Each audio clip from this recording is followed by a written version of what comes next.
Good afternoon, Glendale, and welcome to the special meeting of the Glendale City Council. May we have roll call? Yes, council members Brotman, Here. Garpetian, Here. Kasakian, Here. Najarian, Here. Mayor Asadarian. Here. Do we need to, Mr. Garcia, read?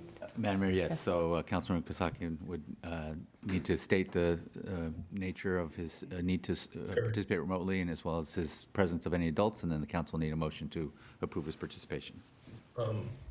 Thank you, Mayor and council members. I am using AB 2449 to request accommodation due to a illness that prevents me from joining you in the chambers directly. I am home alone. There's no one over the age of 18 or under the age of 18 in the office here with me. Thank you. Thank you. Do I have a motion? So moved. Second. Roll call?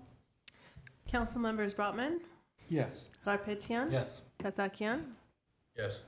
Najarian, Yes. Mayor Asadarian. Yes. And what's next? Next is my report. The agenda for the Tuesday, January 28th, 2025 special public meeting of the City Council was posted on January 23rd, 2025 on the bulletin board outside City Hall. All right. Next. Next is item 1, community development regarding annual Alex Theater report, calendar year 2024. A, note and file annual Alex Theater update. All right. Welcome, Ms. Sad. Hello, Mayor and members of the council. Thank you for being with, allowing us to make this presentation today.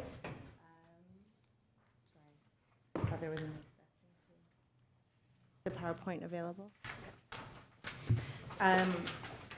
Today's presentation is of the 2024 calendar year performance at the Alex Theater. Our operator recently went through a brand update, so SAS Entertainment is now Evensong, so I will be referring to their new name throughout my presentation. Evensong has spent the last year focusing on council's 3 priorities of community visibility and stability, and also one that ties those 3 together, which is infrastructure.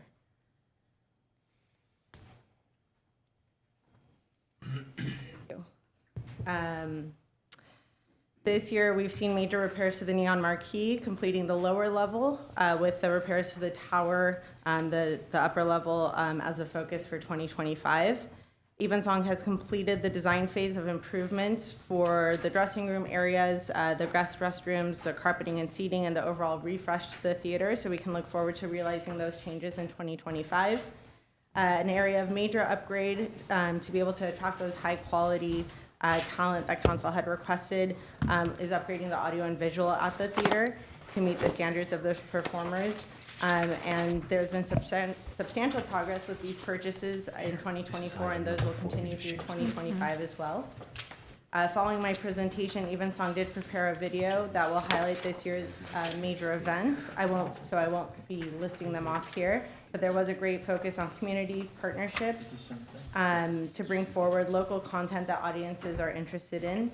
By working with the theater, the city has also streamlined the sponsorship offerings, making performances at the Alex possible for so many more performers.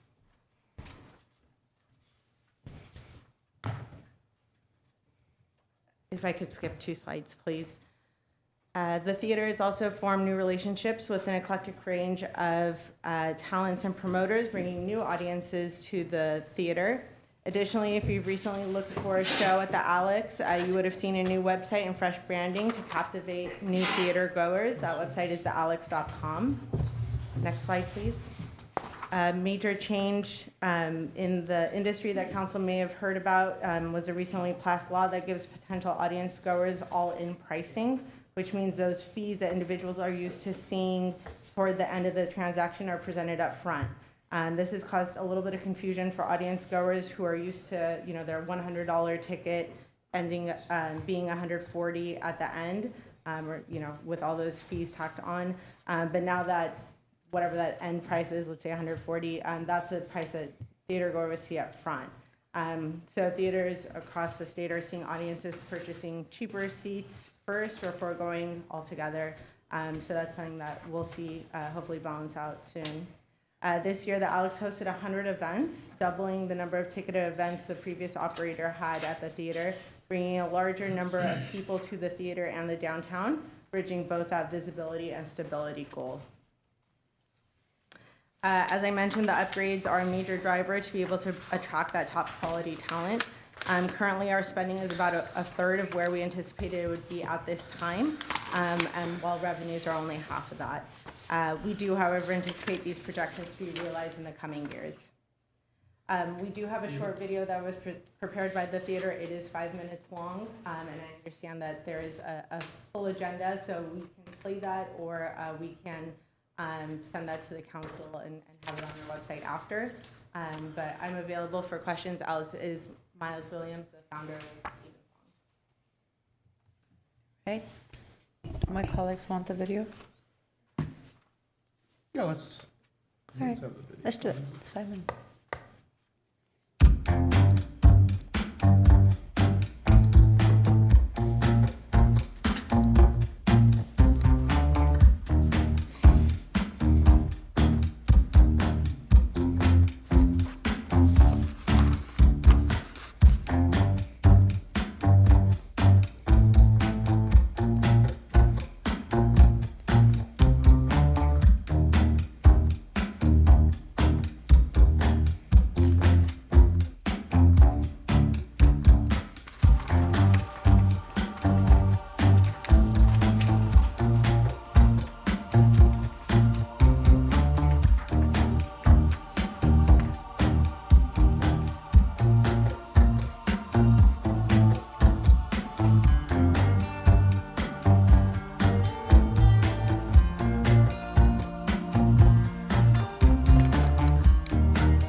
feel like we're supposed to. Thank clap. you. Yeah. And that beat's going to be stuck in my head the whole night. Well, if I may, I just want to say thank you for your report, and I see Miles and the Alex Theater operators are in the back. I do have some questions. I'm sure our colleagues do as well, but just wanted to say thank you. It's great to hear that we have more shows and more events, but I wanted to pass it to my colleagues if they had any questions. Just a comment. I wish I knew Jackson Brown. Was he playing at the Alex? Oh, sure. Yeah, he did. How did we miss that? Oh, I hear this every time. I need Yeah. to maybe have lunch with you guys more. I don't know. Yeah. We Was it a sold-out show? so that was a multi-artist show, a benefit for SoCal Sound 88.5, the NPR station they really focus on music. So we have a new relationship with them. We did 2 shows with them. Jackson Brown was the first one with 3 other acts. And then the second one was in December featuring Benjamin Gibbard of the band Death Cab for Cutie. And they sold really, really well. I'm really happy with the programming that you're bringing.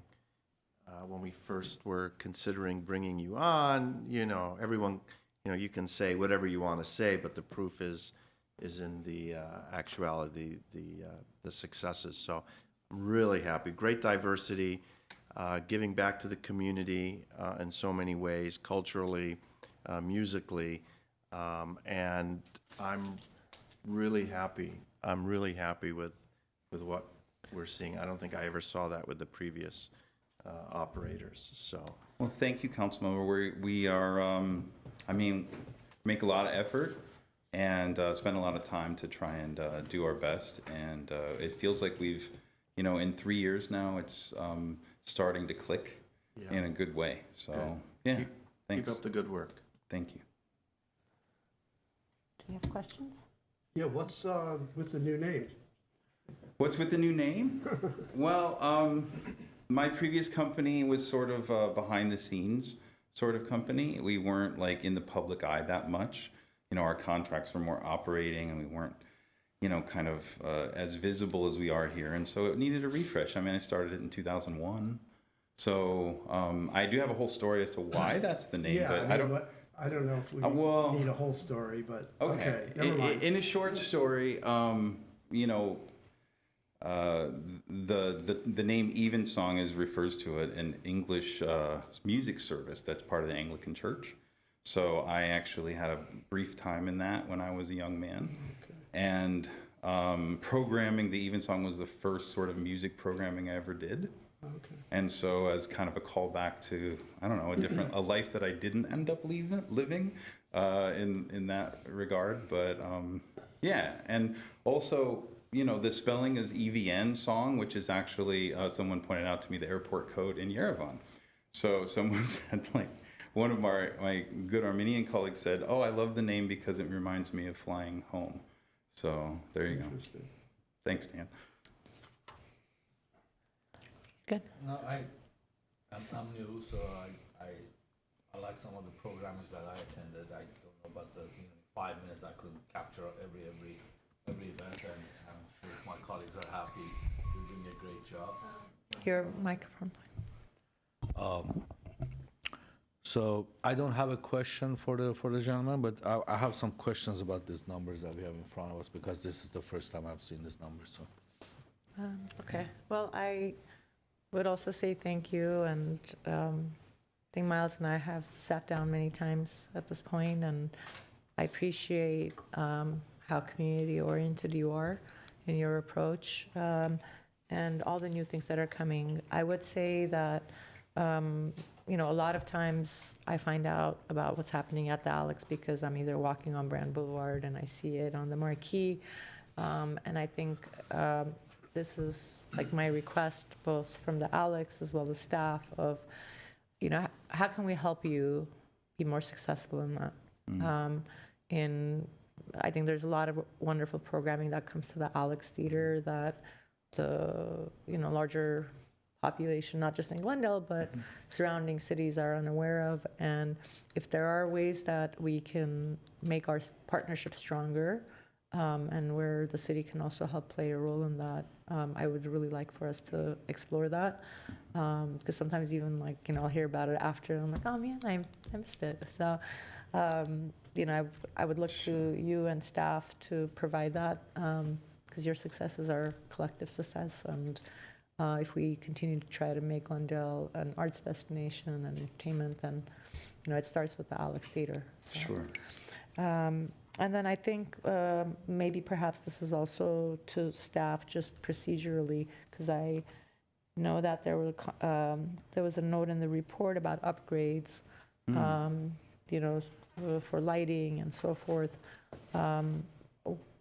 Maybe perhaps this is for staff, like determining like priorities, and then, because I haven't seen anything come to council on that. I don't know what the process is and who approves them, and do we need to expedite certain things? Does that? I just want to have a clear picture of how that works. I can comment. Mayor's, Or you can. Miles and I have been working together. He'll put together the list of items that he's deemed a priority for the theater, and then we work with purchasing. So we're going through the internal process, because those purchases are generally not at a dollar value that would be presented to the council. We actually do have an item coming this evening that we'll discuss this evening for a large purchase. So when it's, 20 mics and it's under a certain threshold, we just go through the regular bidding process. Yeah. Okay. Yeah. We work closely with staff, and it's been great. I feel very supported in doing these upgrades as needed. It does take a while to get through purchasing, but that's normal. Occasionally, it feels like we are waiting, but we had supply chain issues since we started too. Waiting a year to get a lighting board, Right. That sort of thing. So it's all in due time. We did make some real good progress this year in the renovation portion, which is, going to involve painting and carpet and general contracting. And so we had a meeting just this week on that. So we're on it as far as getting that done. And then this also reminds me, I think it was last year I had brought the LA Opera, or the year before, Yeah. for them to do, to look at how we coordinate things with the Alex. Sure. And I know that not just them, but, other productions or entities have noted about like the Star Room in the back, and the lack thereof prohibits us or the Alex Theater from being able to bring on these, kind of maybe grander performances. Can you speak to that and where we're Sure. at with that? Yeah, of course. When we first started, we put together a big list of these are sort of the really immediate things that need sorted, and the dressing room, the old side of the dressing room is one of them. I give a lot of tours and scouts, and I always have sort of something I say about that we have a new side and an old side, and the old side hasn't really been touched much since the 90s, but it's on our agenda. We are working on it. We now have it designed. The designer's contract happened this year, so it's going through sort of the processes of approval and finalization before we can start some construction down there. But yes, in that new plan, there is a very good star dressing room with its own bathroom. And the So, flooring? The flooring is going to be replaced as well. We did a carpet meeting this week about the main auditorium carpet. We have the seat covers on the agenda, and those are coming up probably soon. So we do make pretty regular progress, but as all public money, it has to go through all the proper channels, and things take a little while. So I'm patient, but we're going to get it done. Okay, I know that the flooring also prohibited certain performances because like the old one is heavy on the knees and. Oh, you mean the for stage ballets. flooring? Yes. It is on our list to replace the stage floor Okay. eventually as well. We do have a Okay. line item for that. Okay. I mean, I would, if there are ways that we can help move this along faster, I would look to you and to staff to tell us that. Sure. So, Thank you. Yeah, Thank you so much. of course. Ms. Mr. Tatyan, we Garpetian had a question, and then I recognize we have a part. I think I'm looking at these numbers, it's kind of, I think in the interest of time, we have a heavy agenda, so I'm gonna ask for staff to give me maybe a tour of the Alex and with the gentleman and the lady, as well as the upgrades that needs to be done, and city's role in the operation, and our expenses and our revenues, and find out what the end numbers are. I don't know if these are the numbers or, but again, this is just a report. I think I would like to have a briefing on it, Mr. City Manager. Thank you. If I might, yeah, I had some questions that I was waiting to ask staff. So just so I understand, I'm looking here at page 6. I don't know if you want to pull it up so others can see it. So and I'm looking at our cost. So it looks like, am I seeing this right? So our cost over the last, I guess about 3 years, 681,000. Yes, right? that's correct. And then on the flip side, the revenues from the facility fees around 142,000. Is that right? The facility revenues are 429,000. Well, where did I see 142,000? Oh, that was for this year. Okay, so where is that on here? Oh, revenues. So those revenues that's the portion that comes to the city. Correct. Okay. And you will note in your report, it has one number, and on the screen, it has a different number for 24-25. The Alex Theater is presenting their calendar year, and I've listed this for the fiscal year as that will match our budgets. But because the calendar year includes 2 fiscal years. Okay, but I'm just looking at the 681 and the 429. Those Correct. are the right numbers to look at, and that's over 3 years. So the net cost to us is something like 150. I'm sorry, the operator expenses are also our expenses. In the contract, so the 681 plus the 846, those are the expenses the city has incurred since the beginning of the contract. Expenses. Yeah, because I had asked in the briefing, and I don't see it here, I had asked for the actual expenses and revenues compared to the forecast when we initially entered into this arrangement. That's not here. Mayor and council members, what I would say is, what you see in the expenses at the top, those were the ones that were contractually part of the program. We included that in there just because they are cost, but the 125 per year in terms of electrical bill, that was included in the original negotiations. The revenue versus the expenses operator fiscal year, where you see it's the capital improvements essentially. That's really the number, the comparison that we're looking at. The ones above are a little more fixed, which were pre-negotiated. Everything else for the expenses there, that's the capital improvement program that we had listed out. I believe it's 5 million plus over the lifespan of the contract, if I'm not mistaken. And what you see there in the middle is what we've spent for each fiscal year, and then what the projected number is down below. So that is compared there versus the expenses, our revenues. So it's really the 846 to the 429 that we compare to, because that ticket revenue fee was supposed to offset, eventually over the life of the contract, will offset the expenses of the operator or the capital improvements, should I say. Okay, I'm lost, so I think I also need a follow-up on this, because basically, just very simply, I want to understand what the financial situation has been for us. You know, what are the costs and revenues over the life of this compared to what we thought they were going to be going in, and also ticket sales compared to what we thought. And that's all. I'm not trying to. Mayor Brotman, if I can. I just want to understand how we're tracking compared to what we thought we were going to experience. We can put this together as part of briefing if you would like, but I would say that we are about half of the revenues, but we're 1/3 of the expenses during this 3-year period. You're saying about half of the revenues and about 1/3 of the Correct. expenses. So the capital Including improvements, capital. correct. Capital improvements have not moved along as fast for various reasons, as Miles suggested, supply chain issues, things of that nature. Okay. Well, I think there are at least 2 of us, and maybe we all are interested. We'll get something set up. And sorry, if I could point out, the last 2 lines on this slide, the projector expenses is 2.4 million at this point. That is the number that, the 1/3 that Bradley was referencing. So we projected at this point to have spent 2.4 million.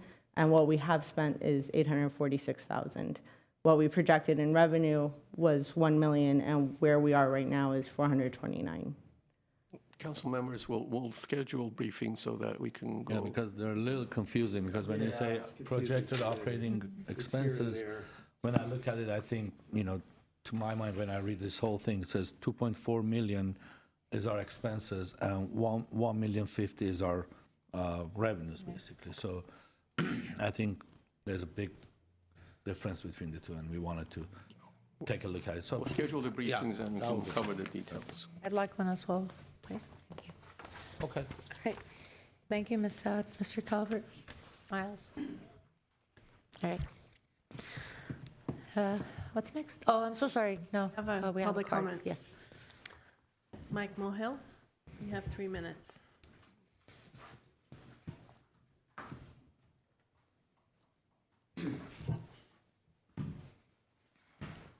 Evening, council members. My name is Mike Mohill. Already hope you get better. We'll miss you tonight. Liars don't lie. What's the figures? Liars don't lie, but figures lie. The numbers don't make up sense. I haven't been to the Alex Theater since COVID. I remember owing to the Armenian genocide, and I used to go to the youth programs they had there. Since then, nothing. Now, I don't know how you advertise, because I don't know what's going on, other than going by from the billboard, but there's no advertising. Now, I know about something. Once in a while, I may read about it in the Glendale News Press or the CB Weekly, but nothing forehand. Now, is it because the operator can't afford to advertise? You know, they can always put an ad in your Glendale Community newsletter, and that's complimentary. I don't know why they don't advertise if they're so successful. Okay? Now, I remember at one time the city used to donate $500,000 a year to the Alex Theater. I don't know what that number is. Plus, they go ahead and pay for new curtains, new this, and that. I mean, this is really a nonprofit, and the operator makes out well. I think we ought to have some good figures, how much money we actually are making. You know, I mean, I heard our council people talk about this afternoon, and I'm lost also. So I think the operator owes the public better statistics. And if you don't mind, when the operator takes council around inside the Alex and show what's going on, I would like to come along too, as a member of the viewing audience, to see what's going on, how my taxpayers are being used. Okay? Thank you. Do we have any callers? We do not. Okay. That's all. Thank you again.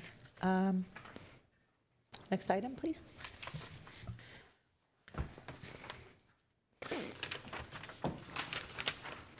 Madam Mayor, will there be a vote for noting and Oh, filing I'm this sorry. report?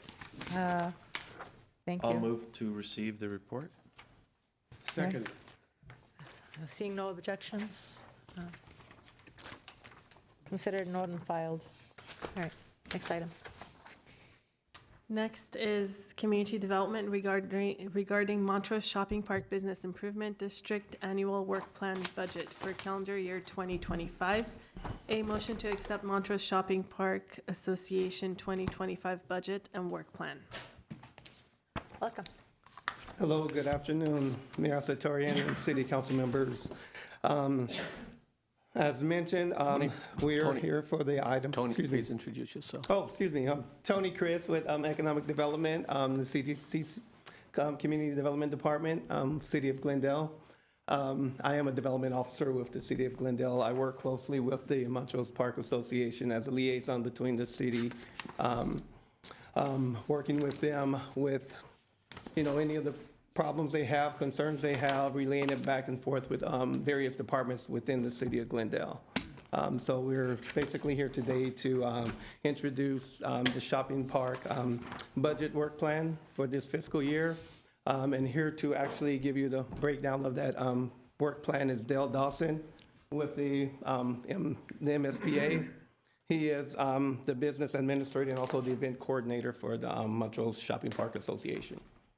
Dale, if you don't mind. Welcome. Good afternoon, Mayor, City Council members, city staff. Good to be here today. And working with Tony has been a real pleasure, I must say. He's been a great contact for us to channel us in the right directions when we have a question or a problem. He's doing a super job. So we are presenting to you today our budget for 2025. We have, I think, a fairly conservative budget in terms of income and expenses. Some things have changed rather radically. You'll notice on the expense line in particular, our seasonal lighting went way down, and that's because we are now using a commercial grade lighting in the trees that lasts for a couple of years instead of replacing annually, so won't happen this year. Our power washing has gone way up. Basically, we had been paying for 1 or 2 power washings per year for the sidewalks and the seating areas in the shopping park, and the city was picking up a third. And it has gotten to the point where that's just not sufficient. And since our board felt very strongly about the ambiance and the way that our shopping park looks, they voted and decided to increase that to, on our part, 9 times a year. And then the city has traditionally given us 1 more. So that's 10 out of 12 months of power washing, which is going to make everything look really great. It doesn't take very long after we get it done that it starts to go back with stains and things that take place. It's just the nature of having many fast food places, restaurant places, carry-out places. It just, you got to keep up with it. So that was a big investment. We all believe in that. Other than that, I think pretty much status quo in terms of income and expense. If you have any questions, let me know. My excitement is more toward the event coordinator aspect of things.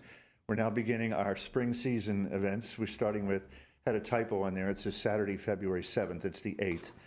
And that's when I, myself, and my bearded cohort back here in row 4, we get out there on the corner in front of Starbucks and we give out long stem roses to our shoppers that day. And they love it. They go, how much is it? No, it's free, courtesy of the Merchants of Montrose. We get a flower cart out there and we have our Charlie Chaplin impersonator come out. It's a lot of fun. That'll be Saturday the 8th. That's our first kickoff. Then our spring wine walk, our 7th annual spring wine walk, is March 15th.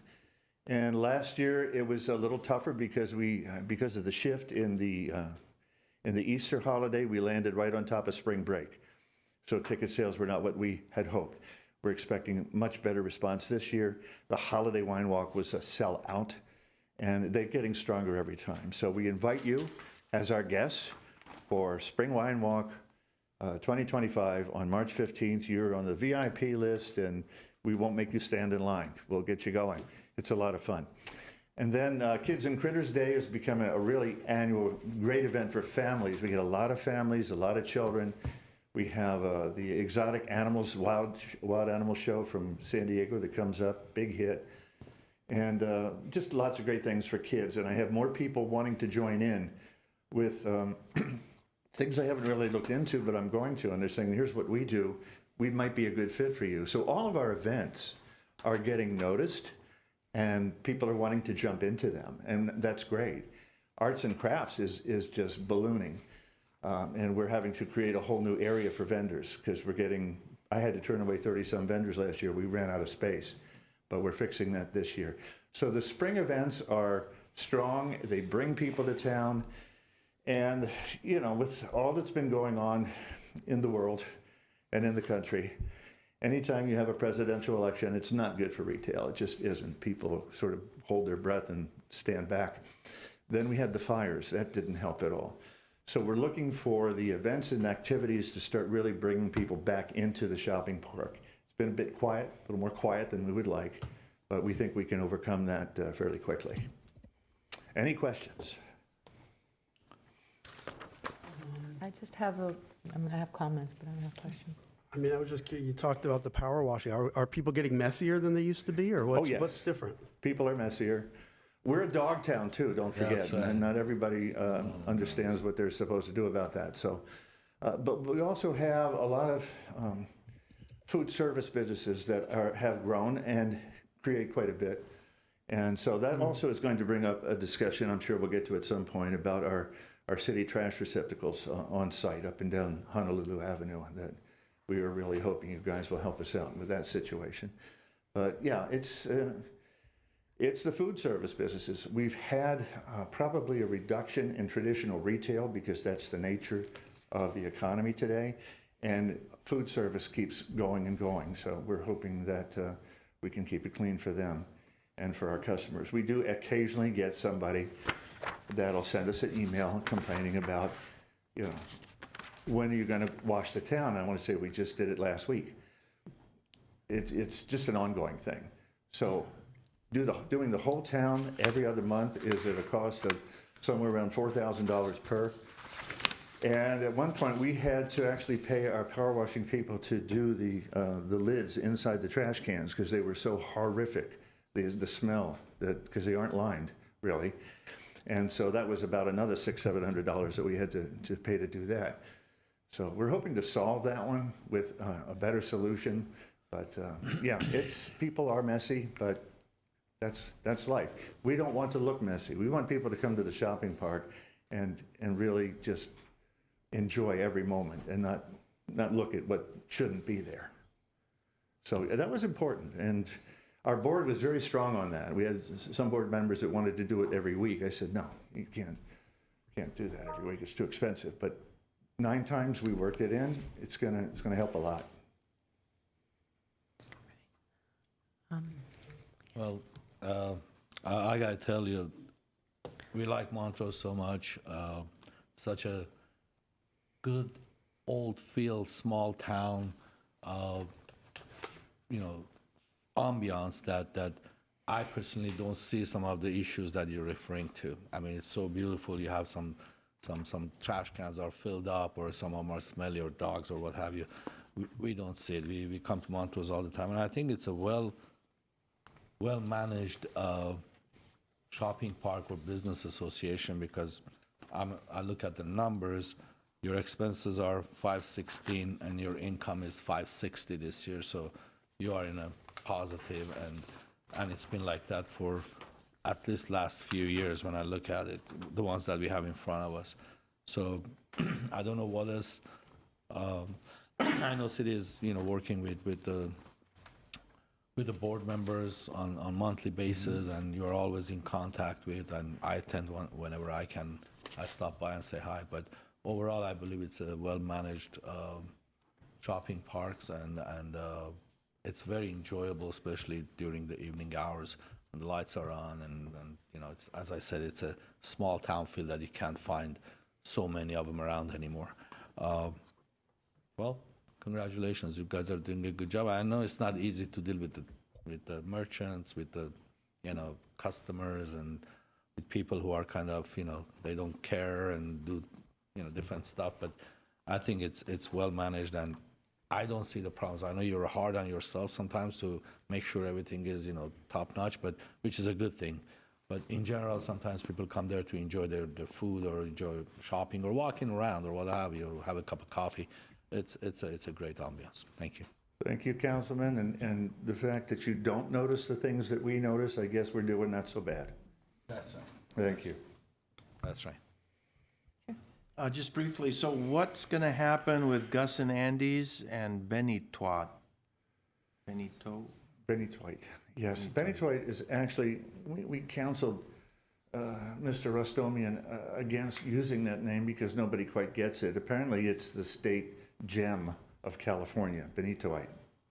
In any case, we're thinking that may have a lease in progress, that someone is coming. I don't know where it stands today. Gus and Andy's is kind of a question mark. We're hoping that they can keep going, but they're having a struggle. So I don't know. We don't know. We'll find out. I don't have any concrete information for you, but Is our staff helping you in any way? in every way that they can. But if it's an issue with a business model that maybe isn't where it needs to be, or an issue with a former tenant who just left a vacancy for a very long period of time, we have a couple of those. It's not something we can really control or manipulate. We can only try to influence, and certainly the city is in the same boat. You can't dictate tenancy. So we do what we can, and we try to promote the town and make it attractive so people will want to open there. The old Phase building, for instance, is eventually going to be a Paris Baguette, That's a long process, converting from retail to food service. But they're moving on it, and you know, we don't have any real long-term vacancy problems. What we have is some long-term leases that haven't been moved on by the people that hold them, primarily restaurant areas, like Benito White, like a couple, there's one in the 2300 block that is called the Pink Pig, that has been slated to open for, I don't know, 6, 7, 8 years. It's been a long time. Those are what kind of hurt us overall, is when we have a tenant who holds a lease but doesn't open. That's a tough one. And I know there's probably a myriad of reasons for it, but you know, it's there it is. Well, I'll just say thank you. I love being up there and seeing the way that the events have a bigger turnout year after year is wonderful to see. It actually feels like some of those events like really have become a destination for not just people that live in Glendale and Montrose and La Crescenta, but really in the region. And that's thanks to the work that you're putting in and everybody at Montrose Shopping. You know, given that it's, you mentioned the dogs, maybe we can have a puppy party on, since they're already there. But I really appreciate what you guys did for Small Business Saturday, and of course the Christmas tree lighting ceremony, and to see so many families come out for Halloween, even for, it was a safe place for families and kids to go trick-or-treating. And so thank you for everything that you do, and please continue to reach out to us if we can support you further in any way. We'll do it. Halloween, I know there's two opinions of it. It's not a retail event at all. Most shops have to close up to get through it. But we're going to get 15,000 people coming to town. We don't even advertise it. We can't stop it. It's like, it's got a life of its own. And then the tree lighting was very successful this year. I know you were there and you saw the crowd. I need to order 100 more chairs next year because we just, you know, it's filling. It's a destination. I and had that's fun what in we that wanted. little snow area. The snow blowers were really good this year, yeah. My van was parked under one of them. I felt the effects for a while. All right. But thank you. Thank you very much. One more thing about the Gus and Andes. I mean, it's unfortunate, but I think maybe we should look into Bob's Big Boy smaller version location, smaller version of it for that location. I know they need parking, but Montrose has a lot of parking to accommodate people. I think we need to look into it. I talked to them, I don't know, several years back. They are interested, but they wanted to have their standard large restaurant type location. But I think every fast food or every restaurant model is changing, and they will go into a smaller location. Maybe that's what we should look into. I think that would boom that area. Bob's Big Boy. Yeah, restaurants are having a tough time right now. A lot of it having to do with some things that the mayor has brought forward about rents going up and such as that. And it is very challenging. I feel for them because it's not easy. Yeah. And then add to that all the EPA regulations that come in, increasing their costs and so forth. Yeah, just keep them in your prayers. Thank you. Anything else? I think we're okay. Thank you very much. Thank you. And please pass on our gratitude to the board. Do I have a motion? Mayor Satrian, we have a public comment on this item. Oh, thank you. Okay. Welcome, Mr. Mohill. You have 3 minutes. Afternoon, council members. Mike Mohill again. Members in the viewing audience, my name is Mike Mohill. They won't show my face, so I'm showing it to you. Aren't I handsome? Now, Montrose is the jewel of Glendale. I remember years ago, the wife would say, I don't know what I like better, going up to Montrose to go shopping or Brand Boulevard. That's what kind of a jewel it is. It's changed, so has retail. They only asked for the city for more power washing of the area because of the crowd. Why can't the city find the money to have them have additional power washing of the sidewalks. You know, you go into a restaurant, and the first thing you look at is the book, the cover. If the cover is clean in a restaurant, you go inside. If the bathrooms are dirty, you go out. There's an old expression, you're judging a book by its cover. One of the most important things we can do to help the merchants up in Montrose is make sure the streets and the sidewalks are clean. Montrose is a destination place. It's an asset to the city. If they want the city to help out by having more street washing, God bless them. I wouldn't mind giving my taxes to them. We give, we help everybody else in town. Let's help these merchants. Thank you. Right. So the two alternatives on here, alternative one still says make specific revisions and resubmit, and then 2 says consider alternatives. So Under the reports now, the primary motion, the alternatives don't state the actual motion, so the motion is just to approve, but if you want to make all amendments, that's what the alternative one all is. right, do I have a motion to approve? So moved. Second. All right. Roll call. Council members Brotman, Yes. Garpetian, Yes. Kasakian, Yes. Najarian, Yes. Mayor Asadarian. Yes. Next item? Next item is item 3, Public Works, regarding single source procurement of electric vehicle patrol unit for Glendale Police Department. A resolution dispensing with competitive bidding and authorizing the Deputy Director of Finance purchasing to issue a purchase order for an upfitted Tesla Model Y patrol vehicle from Unplugged Performance, Inc. B, resolution of appropriation to appropriate $27,758. Madam Mayor, Yes. just briefly, members, City Council, this request is a part of the approved fleet electrification plan and included in the approved fiscal year 24-25 budget. It's the purchase of one electric vehicle patrol vehicle for our police department. Essentially, is to test the performance of this EV patrol vehicle before transitioning from what we currently use as hybrid vehicles. Staff received a quote for a fully uplifted Tesla Model Y for $116,144 from the vendor that is called Unplugged Performance, Inc. And they are the sole authorized vendor dealer to upfit Tesla models, and hence the request for a single source procurement. Staff from our Fleet Services Division as well as the Police Department are available if you have any questions. Thank you. My colleagues have questions.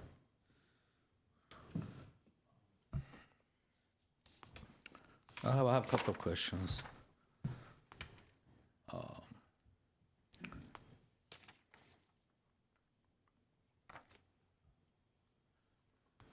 So the ones that, who do I ask? I think maybe the staff who can answer questions. Depending on the nature of the question, yes, Right, so- council member.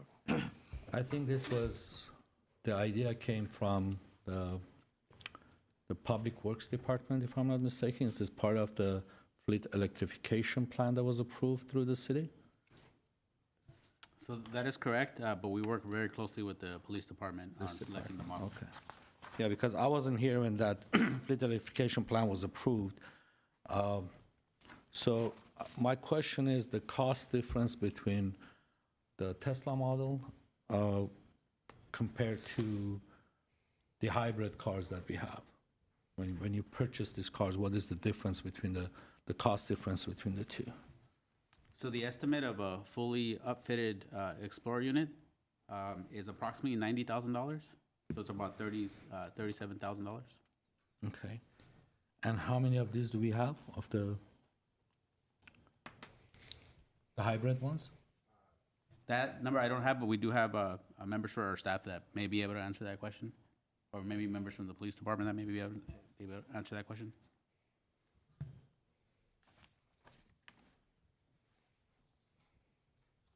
Afternoon, Mayor, City Council members.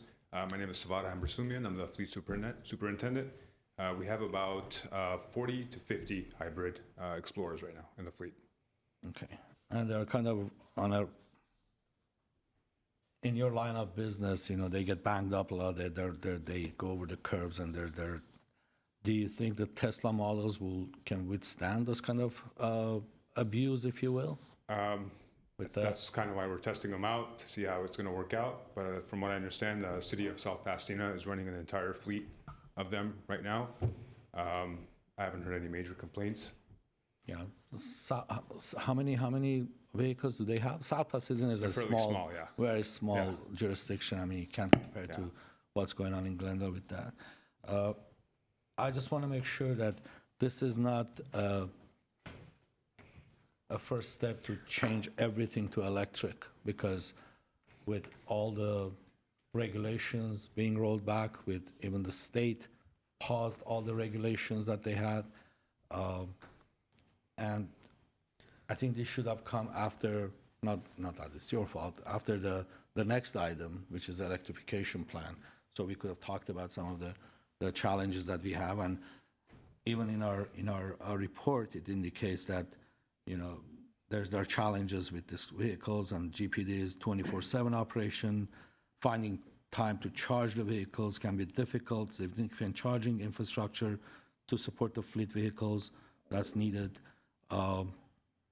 They're driven dynamically, and are generally one of the more high-use and high-mileage classes of vehicles. I just want to make sure that, you know, we buy one and test drive it, but we don't have the infrastructure to go 100% net zero, and there are no jurisdictions that are in net zero, and all the goals that was set for 2030, by 2030, they're all either rolled back or they're stopped. So we have to be a little bit cognizant of that fact. And I know the difference is not huge amount, but I don't mind test driving one, but in general, I don't think I just don't want to, I want to make sure that this is not opening the door for all the fleets to be electrical, and they're all being Tesla, the 43, and because they're difficult to maintain, they are difficult to work on as far as the body work goes. It's one piece.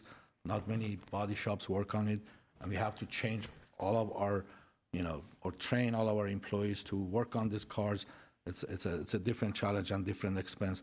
It's not just as rosy as, you know, I bought a Tesla and it's a good thing. So I want to make sure that I was my concerns about going fully electric on police cars, especially because with the recent fires that we had, if we are out of power at some point, and how are you going to, you know, maintain safety of the city?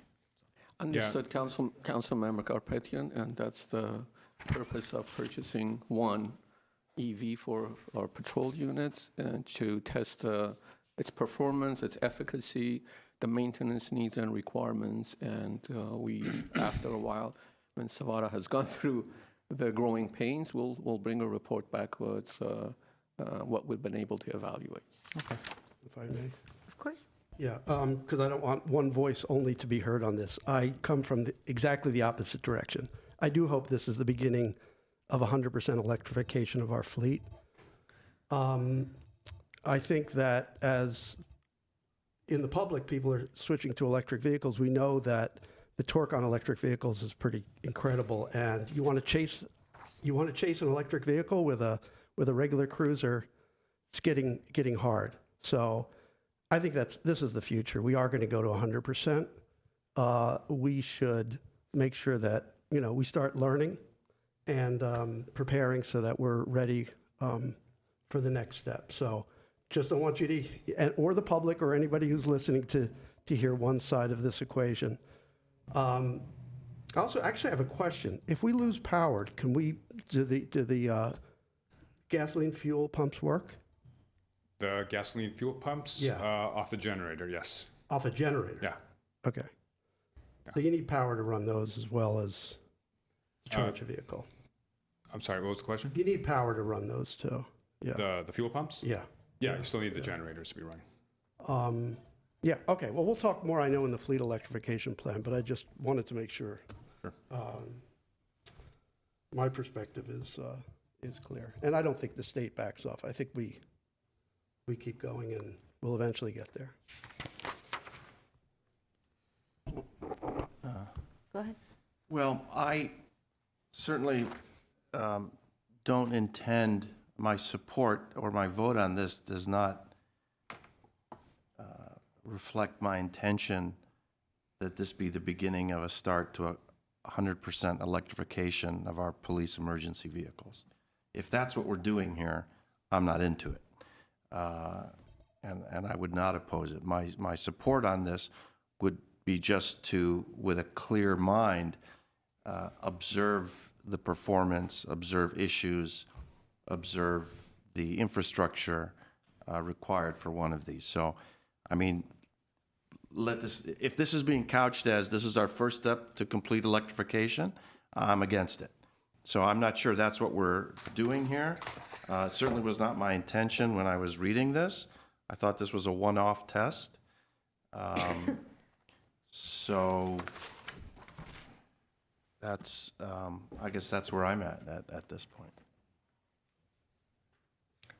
Right? And it is, Mr. Galani, right, it's a one-off, and that discussion, I think, will be in the fleet electrification plan, is the bigger picture in the long term, because we do have projections in there for where we head, you know, in the outer years. But I think this one is just a one-off. Absolutely correct, Mayor and council members. I noted earlier, this is one-off. This is to test the performance, test the efficacy, find out the challenges with our infrastructure availability, the repair records, and the damages, and what it will take to maintain a vehicle, an EV vehicle, as a patrol unit. But we'll report back. I'm excited for us to test this. You have my full support. Is Councilmember Kasakian on? I'm here. I don't have questions. Thank you. Do we have comments or calls? No, I think we do. Yes. Okay. Would you like to take them? Of course. We have one public comment card and 2 callers. The first person is Mike Mohill. You have 3 minutes. Welcome, Mr. Mohill. Missed me already, don't you? Afternoon again, council members. My name is Mike Mohill. Too bad the camera's not on my face. It's disgusting. When are we going to change it back? This is a power grab by you-know-who. Okay, Mr. Brotman, there's a new sheriff in town. His name is Donald Trump, and he says, drill, baby, drill. Oil, oil, oil, gasoline, not goddamn electric vehicles that you want and your group of people. That's old school already. There's a new sheriff. If you win the next election, you can change it back, but you lost. In fact, you lost a big time. The president, not only did he win the popular vote, but the electoral vote. Now, if you're going to go ahead and test a vehicle, why spend time and energy? Let Pasadena do the testing. You're only going to have one vehicle to be tested. Why should we get involved with this at all? Okay? By the way, I have a hybrid vehicle, and it cost me hundreds of dollars recently when I needed a new battery. Hybrid batteries are not cheap. Ask anybody. And if they get a fire, they're not easy to put out either. EV cars are very expensive to maintain. After 6 years, batteries need to be replaced. This is an expense that we don't need even to get involved with. Let another city take the effort. Staff is plenty busy doing stuff. We don't need to have staff test this thing. It is going to go nowhere. What's going to happen when the price of gasoline drops? which it will. In fact, President Trump has already asked Saudi Arabia to please lower the cost of gasoline, the oil. So we're going to have a big drop in gasoline very quickly, Mr. Brockman. I know, and you're not going to like that, are you? Why don't you ride your bike? Why don't you have the police department ride their bicycles? It's even cheaper. No electricity, no water, no nada. They do. I know, but you should make it full-time. Full-time bike. You know, this is ridiculous. The public has spoken. They don't want electrification in the country. That's why they voted for Donald J. Trump. Read my lips. Donald J. Trump. He's what they call the new sheriff in town. Thank you. All right. Our next public comment is by Alex Balekian. Alex, you're on air. You have 3 minutes. I want every Glendale resident who's listening to know that this meeting was conducted at 3 p.m. so that most people are at work or picking up their children from school and don't realize that City Council is paying $127,000 for a single police car. The cost of buying an electric car for Glendale PD isn't $27,000; it's $127,000. The police budget already set aside $100,000 to buy a car, and now they want $27,000 extra dollars because it went over budget. They want to use our money to buy a police car that costs $127,000. Glendale PD has approximately 50 patrol cars. I just called and checked. That is $6.4 million for an all-electric fleet when our existing patrol cars are doing just fine. Second, police cars don't keep us safe when they are charging. They keep us safe when they are patrolling. There are 6 chargers already installed across the police station, 4 of which will require 12 hours to charge this particular model. The other 2 fast chargers will charge it in 4. That is 4 hours that this car will be completely out of commission when it usually takes less than 10 minutes to fill up a tank of gas. And what about when we're having rolling blackouts? This will make us all unsafe if our cops cannot patrol the streets for hours at a time. Third, you have not factored in the cost of charging all of these cars. Do you realize how expensive electricity is in Glendale? Of course you do, because many of you voted to raise the rates. Will the electricity charge come out of the police budget? Your upcoming 2025 budget wants to devote more money to hire a dispatcher. I think our Glendale police officers are doing a fantastic job in the cars that they already have. Spending more money on electric cars and less on personnel is a threat to our public safety. And all of those police cars charging on an already strained grid is going to increase the demand and increase the residential electricity costs for all of Glendale. Why are we changing to an all-electric? California Air Resource Board regulations specifically exempt emergency vehicles. We all know why this is happening. Dan Broughton wants to do it for climate change, and then he's going to turn around and tell us that we're not doing enough for climate change. Why do you insist on twisting this dagger, Dan? You are killing Glendale taxpayers with your foolish climate decisions, and you are killing your own political career in the process. This is a murder-suicide that nobody wants to be a part of, Dan. So I'll remind the other council members, every time Glendale residents open their obscene electricity bills, we will remind them whose votes led to that. Every time somebody's house gets robbed because Glendale police couldn't make it there in time because they were charging a car for 4 hours, we will remind them whose votes led to that. This is a threat to public safety. This will be an additional cost to our already backbreaking taxes and rates. I encourage everyone else to vote no. Thank you. Our final caller is Fernando Roldan. Fernando, you're on air. You have 3 minutes. Thank you, Madam Mayor and members of the council. I agree with Council Broadman that we do need electric cars, and we do need them, but not now. Unfortunately, you heard the majority of the people, and we do need to take care of, first of all, our infrastructure. Madam Mayor, members of the council, we cannot be like what happened with LA and Pasadena with these fires. Unfortunately, I mean, yes, we do need electric cars. I mean, I go on and collect a car on Access Services, and maybe even Dalride needs electric vehicles too, but not for the police. Maybe a few of them, or start slow, but don't just do it in one swoop, because I'm telling you, that will mess us over. And I mean, I want electric cars, I do, but not with a budget like that. And And we just got to be playing smart, Madam Mayor and members of the council. We just can't keep doing this every single time. And, listen to everybody, listen to Mr. Mulvihill, listen to everybody else, and make it happen. And that's my 2 cents on that, Madam Mayor and members of the council. Thank you. Thank you, and that's the final caller. I have a question. Go ahead. So it says in our report that as part of the 24-25 annual budget, GPD was authorized to purchase 1 new EV patrol vehicle. Was this part of our budget, and the one that was approved when? Last year? It was approved, Councilmember Garpetian, it was adopted July of last year, end of June last year. Because I wasn't aware of this, to be honest with you. That was part of the, of course, our budget is, I don't know how many hundreds of or thousands of pages, but these are the things that I think for upcoming years, we know where the sensitive issues are or sensitive topics are, and we need to know about this before voting on the budget issues or budget items.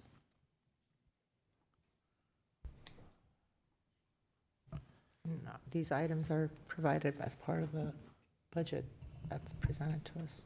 But anyway, Can I right. move the item? Sure. I move approval of the, I don't have the number in front of me, but 3A, B, and C. 3A and B, sorry. 3A, B, and C. 3A and B, sorry. I'm sorry, say that again? 3A and B. 3A and B. All right, do I have a second? I'll second. Okay, roll call. Councilmember Brotman, Yes. Garpetian, No. Kasakian, Yes. Najarian, Abstain. Mayor Asadrian. Yes. Next item. Mayor, next item is 4, Public Works regarding fleet electrification study update. A motion to note and file the report on the update to the fleet electrification study and provide direction to staff. Mayor and council, if I may, I'm going to introduce our consultant and the presenters. Leslie Udy, who is the lead managing consultant, and Steve Claremont, senior project manager with Center for Transportation and the Environment. They're on the call and they'll make the presentation. Welcome. Right? Share my screen.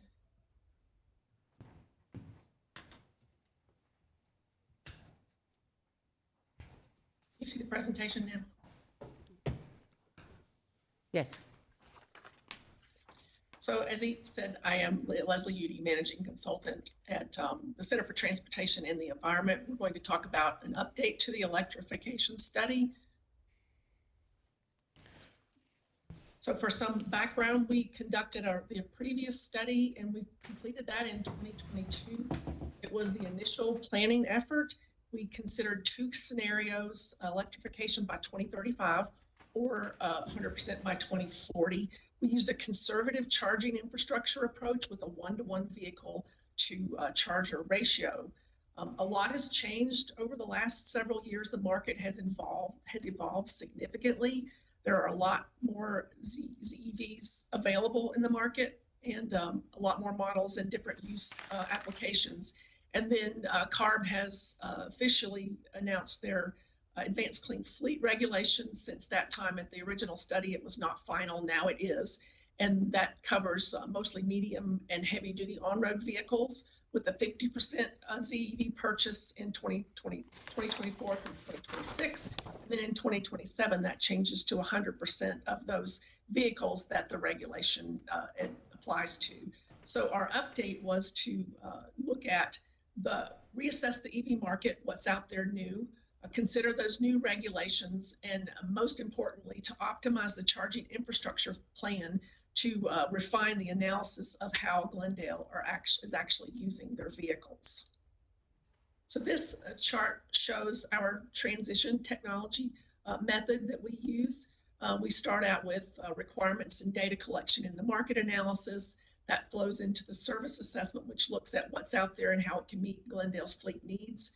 That moves into the fleet assessment, where we look at purchase schedule and composition over time. Then we move into a fuel assessment, where we look at what the cost of the fuel, all the different fuels are over time. We look at the facilities, what it's going to take to add chargers to each facility to cover charging electric vehicles. We look at a maintenance assessment of what savings we expect with maintenance. Then we roll all that into a total cost of ownership assessment, and all that goes into a final ZEV transition plan. And as I go through the next slides, the boxes that are each of these different assessments will be in the top right-hand corner, so you'll know which assessment it refers to. So I mentioned a market assessment. When we first did the previous study, there were, if you look at the table, it shows the number of OEMs in 2022 that were producing electric vehicles. And now that number has significantly increased. And so these are numbers of OEMs, and each of those OEMs have numerous models in different categories available. So the market has really expanded. For light duty fleets, light duty EVs, there are a number of different options. With the exception of pickups that are heavier than the half-ton. There are a number of half-ton models, but the next size up is there aren't any models of those really readily available. Medium and heavy-duty EVs are available, but they're a little more expensive than we expected, and they have longer lead times. There are options for vouchers through the HVIP program, but those are not all guaranteed. Emergency EVs have a very limited availability. We can talk about that a little later on. Heard you talk about the Pursuit EVs are limited availability without an aftermarket upfit. There are a lot more non-road and construction EVs available, but most of those at the moment are the small or more compact equipment. Larger vehicles are in development. So the service assessment, we have modified our and refined our assessment here, and the chart here shows you we've determined nominal and strenuous daily use for each vehicle by overall type in the city's fleet. We collected data from your staff on use of your vehicles. So we got 2 years worth of data that included the fuel use for each vehicle and miles or hours, depending on what type of vehicle it was. And so to determine a nominal daily usage, we looked at the number of days a vehicle would be expected to operate. For example, if they were operated on weekdays, we would say that's about 260 days per year. So we used that and divided the total miles to get a nominal daily mileage per vehicle. And that's the blue bar in the chart. Now for strenuous, we assumed conservatively that it would be about 50% more mileage, and that's the orange bar. So we used those data to determine how the vehicles are being used. We didn't have data on every single vehicle, so that's why we bend them into categories, and we use the data that we had to make those assumptions for the overall categories. You mentioned concerns with both the fire department and the police department. We had calls with both departments to talk about their concerns and emergency vehicles are exempt at this point. But if we look at the possibility, these are the things that have to be addressed for the fire department and the police department to be comfortable. There's limited performance data. There are very few of the larger emergency fire department vehicles. There are 3 OEMs that are making fire engines. They still have an auxiliary ICE engine, and the fire department is concerned with the power of that engine, and it limits whether they can move the vehicles around. Typically, as the vehicles age, they move them to different departments, and they wouldn't be able to do that with an EV. So suitability is, it measures whether a replacement vehicle is available, commercially viable, and ready to purchase. And we use the same, we assigned a suitability score to each of the vehicle types based on what we saw in the market. So anything from 1, which is basically there's no model of that type available, all the way up to a 5 of a very high suitability. You can purchase it off the lot, or you could order a heavy-duty vehicle and they could put it in production fairly quickly.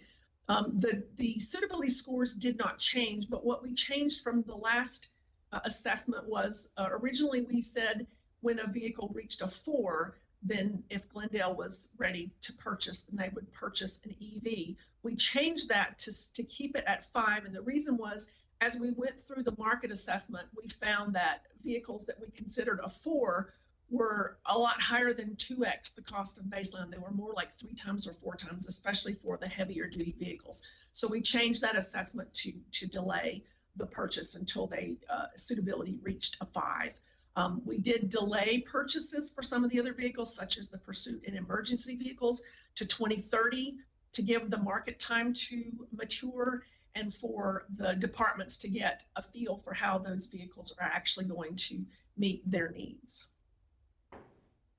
So feasibility is one of the other things that we look at. And so feasibility is looking at if a model that's available can replace a Glendale vehicle and do that same sort of work with the current battery technology that's available. So the chart here shows some of the categories that we were looking at and the feasibility over time. So the gray means it's not suitable, or it was one of the ones that we delayed till 2030.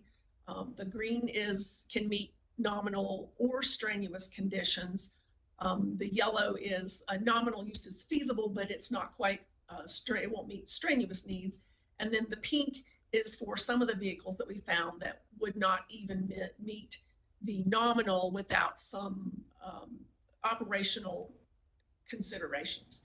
So that would be things like a midday charge, maybe at a lunch break, having an additional vehicle, and all that would be, you would want to monitor the state of charge and your planned usage to make sure that you didn't run out of charge before you finished the work. So the fleet assessment, what the charts here show, based on our assumptions, the annual procurements is the top chart, and you can see the yellow are ICE purchases and the teal color is the EV purchases. And then the chart on the bottom shows the fleet composition. So as you increase your EV purchases, you see the ICE composition dropping over time. So we based this on the procurement schedule of Glendale when they planned on replacing the vehicles. We used that feasibility and suitability so that if the vehicle had a model that was both feasible and suitable, it would be replaced with an EV. And I mentioned we made minor modifications to delay some of those vehicles.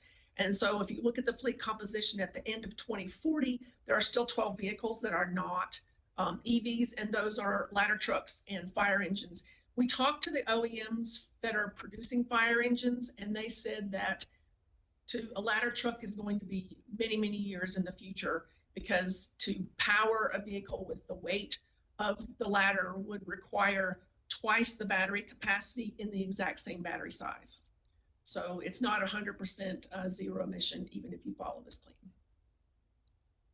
So talk about the Advanced Clean Fleet Purchase Requirement compliance. I mentioned that it only applies to a certain number of vehicles. So if you look at the pie chart on the left, you can see that the purple pie is the vehicles in the Glendale fleet that are subject to the ACF regulation. It's 321 vehicles. If you split that out, 262 of those are non-exempt, meaning when you get ready to purchase them, they must be a zero emission vehicle. And then there are 59 vehicles that are on that short-term exemption list that they accept an exemption for in the short term. So the main thing is they came out with their exemption list, and vehicles such as, they don't consider heavy pickups, which are the 3/4 ton, 1 ton, and 1.5 ton. They don't exempt those because they see that the half-ton pickup could probably meet some of those duty cycles. And then there's also some chassis and cab style of vehicles that are van-based, that are the class 2B through 3, that they consider available for the possibility of replacing those pickups with. And the bottom chart just shows the percentage of the regulation, at least at this point. So based on the purchase schedule that we showed earlier, there is a gap to meeting their requirements for purchase compliance. So if you look at the table, the first line shows you the purchase requirement. The next is the total ACF non-exempt vehicles that are scheduled for replacement. So for example, in 2025, there are 80 vehicles scheduled for replacement. Based on our purchase schedule, Glendale would purchase 21 vehicles in 2025 that fall under that rule. And that's only a 6% of the purchase, and it's required to be 50%. So there's 19 vehicles that you would have to do something with in order to meet that 50% compliance. So there's several options to do that. You could delay the purchase of some of those vehicles. You could replace some of those Class 2B through 3 pickups with available EV model, such as the half-ton pickup, if it meets that heavier, if it's okay for that particular vehicle that's a lighter vehicle, or use a van-type cab and chassis, or even go up to a heavier, say, Class 4 truck. The other options would be to look at a daily usage exemption, a backup vehicle exemption, and there are rules in the ACF that cover those. Also for CNG vehicles, if you use biomethane waste fleet, that applies. And then the other thing would be to apply to CARB for a fleet-specific exemption for specific vehicles. So this chart shows the cumulative fleet procurement cost over time. So if you look at this, you see the yellow is the ICE, and it flattens out as you stop purchasing ICEs. And then the electric is the teal color. The baseline is a no change scenario. So in that case, you would purchase an EV for any current EVs you have, or an ICE for any current ICEs you have. So that's the cost for the baseline in comparison to the other, the ICE and electric vehicle scenario. Looking at fuel costs, the charts on the bottom show fuel consumption on the left, and you can see the baseline is the black line, and then you can see the costs or the fuel consumption for the ICE fleet drops off as you increase EVs over time. And then the chart on the right shows the annual fuel cost with inflation. So we use the EIA expectation of fuel cost increase plus a 3% increase over time. The baseline looks flat, but it's not. It increases with inflation.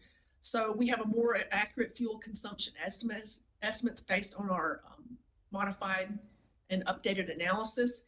Energy consumption decreases by 2040, but the fuel cost goes up quite a bit from the previous assessment. There was rate increases at Glendale Water and Power, especially with the demand cost. And then over time, we've seen the baseline fuels also cost less than they did in the previous assessment. So there are some strategies to try to reduce those utility costs. The chart to the right shows your cumulative fuel cost by fuel type. And then, of course, the baseline is in black. So one thing you could possibly do is to try to limit the maximum demand, because that is based on the highest point of power usage in the previous 12 months. And it is quite high. So you could reduce the number of chargers used at once. You could reduce the charging speeds for the chargers and invest in a charge management system, which would control each of those and help potentially lower those costs. You could discuss some charging rates with GWP, such as adding some kind of time of use rate to the demand charges that might make things not hit those high demands even at night. Other infrastructure you could potentially consider to reduce that peak demand on the grid, maybe solar, a PV array, and or battery storage or a microgrid or something like that would help to reduce those costs. So for infrastructure, this is where we see the biggest decrease in cost from the previous assessment. The chart shows you the annual cost per year over time as you transition. The dark green is the GWP upgrades that will enable power, enough power to come into all of your facilities. The capital cost of the chargers is in yellow. The installation is in light green, and then we assume some design cost for the facilities upfront. And with a phased approach, it would be a design up front, and then you would have a second update to that design. And that the two phases would install about half the chargers at each of the facilities at the first phase, and then the rest of the chargers at the second phase. So the big change to this was that we had GWP give us an update to their utility upgrade estimate, and it increased from the previous estimate from 21.9 million to 32.5 million.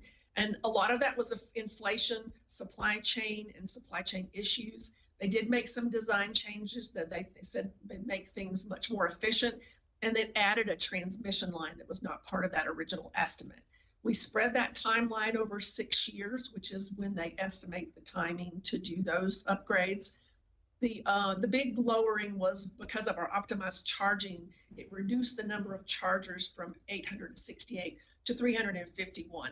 The idea behind that being that one vehicle didn't need its own individual charger. If it was only driving 50 miles in a day and had a 200-mile range, it wouldn't need to be charged but every so many days. So vehicles could share chargers, and that greatly reduced the cost.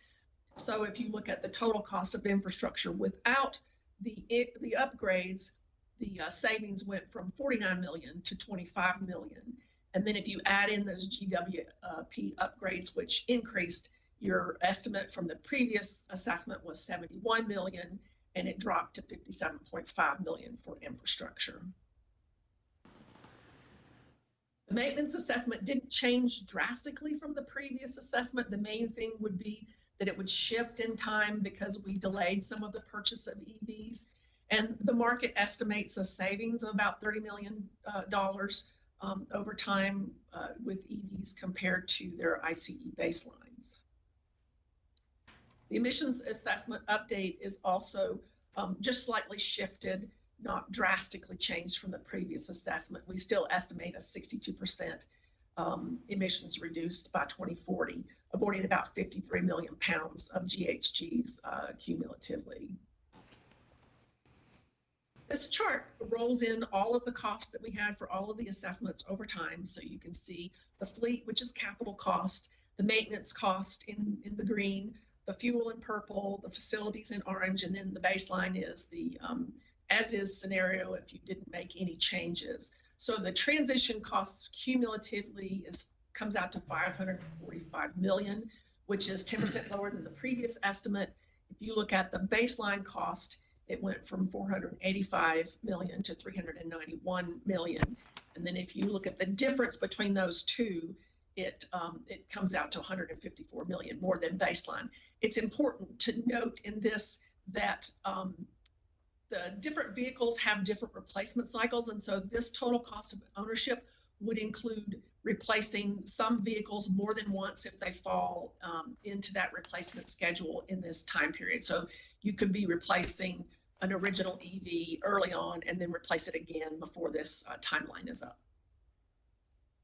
So to look at the incremental cost to transition, this is where we look at your first time EV purchases and we look at just the incremental cost. So when you purchase that EV for the first time, what would the baseline have cost? What's the difference between those costs? And that becomes the cumulative incremental cost. And then the infrastructure, which of course is all new, adds on to that. So with this cumulative transition cost, we see 67.6 million is estimated compared to the 124 in the previous estimate due to mostly those high infrastructure costs. So some recommendations, the main thing you want to address is the ACF compliance issues. I mentioned you could delay purchase of some of those vehicles that aren't quite ready for prime time. Replace some of those Class 2B through 3 pickups with either Class 2A, the F-150 size pickup, if that works for that particular application, or used a van-based chassis that's outfitted as you would want for a pickup type application, or explore some other avenues for ACF exemptions, such as applying to CARB for a fleet-specific exemption. Explore some strategies to reduce those utility costs. That charge management system or a different rate structure could have an impact on those total costs. Remain proactive with grant funding. There are a lot of funding mechanisms out there, but some of them are first come, first served. So you'd have to be, you have to get those like the HVIP vouchers in early in order to get part of that voucher. Continue to revisit this transition plan. We've seen the huge increase in numbers of vehicles out there. The market is growing pretty significantly every few years, so you want to keep an eye on where that is going. And remain engaged with police and fire departments. If you decide that you want to completely transition those vehicles, they are exempt at the moment, but if you decide you want to do that, it would be very helpful to have those demonstrations so that the police and fire can get some experience and understand what those costs will be so that they can feel comfortable with deployment. And that's the end of my presentation. I have some backup slides should we need them if you have questions. Thank you very much for the very thorough presentation. I think my colleagues will have any questions. Yeah, I don't think I have a lot. Okay. I have one. Thank you for that very common sense report. Appreciate it. Was just hoping you could clarify a little bit more so I fully understand the difference between the total transition cost, I guess the delta between the baseline and the total transition cost of 154 million versus that 67 million number. I mean, there's a big difference, and I think, Is this the one you're talking about? Is this the slide? Yeah, I'm not seeing those. Okay, the cumulative transition cost of 154 more than baseline. And then you had the next slide where you said, if you don't include the vehicles that you're purchasing a second time within this time frame, then that would be 67 million. Right, huge difference, obviously, right? And that is... It's not just that you don't include the second vehicle, it's that you're just looking at the incremental cost. So this number takes the electric vehicle cost, subtracts that baseline cost. So if the electric vehicle is $50,000 and the baseline vehicle is $25,000, then it would be $25,000 for that incremental cost. Wait, now I thought I understood more. Now I know I understand a little bit less. Are you saying that okay, if we were to take basically the baseline scenario is we don't change anything, we continue to buy fossil fuel vehicles, right? Internal combustion engine vehicles. Right, or electric where you already have electric. Okay. Or electric where we already have electric. Okay, but the delta between that and implementing this plan, you're saying is 67.6 million. That's if you look at this is the cost to transition from your current scenario to electric vehicles. So it's, the big difference is that the total cost on the previous slide includes the total cost of every vehicle and the infrastructure and the fuel and it includes multiple purchases of the same vehicle in the fleet. This one includes first-time EVs and just that incremental cost. Okay, because we're on this point about we're purchasing. Oh, you're talking, but I can't hear you. Did it go on mute? I see your mouth moving, but I can't hear what you were just saying. Are you hearing me? Oh, now I'm hearing you. So just again, so in some cases we're buying one EV and then within this period of time we're replacing it. Okay, right? Now, if we were to buy a hybrid or an ICE, a fully ICE car, we would also potentially be replacing that in this time frame. So, are you including just the difference between those two scenarios? I'm not sure. I'm not sure which number to really be looking at here. Okay, well, this just gives you an idea of what we're calling transition cost. And if you have a hybrid now and you purchase an EV, then that's going to figure into this chart.